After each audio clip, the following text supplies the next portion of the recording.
is Bhargav Reddy.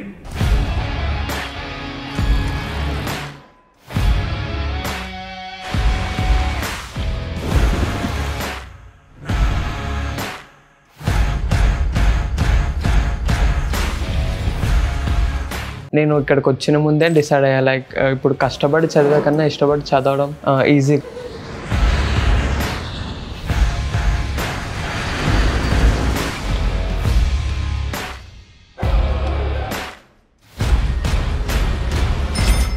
అంటే ఇప్పుడు చాలా కోచింగ్ సెంటర్స్లో ఐ లిజన్ దట్ వాళ్ళకి అంత ఫ్రీడమ్ ఉండదు, ఉదయం నుంచి వాళ్ళ కంట్రోల్లో ఉంటారు, ఉదయాన్న వాళ్ళే లేపుతారు. బట్ వేదాంతిలో నాకు అలా అనిపించలే. ఓన్లీ క్లాసెస్ టైంలో they use to teach classes. After that we had our freedom to study what ever we want and when ever we want to study.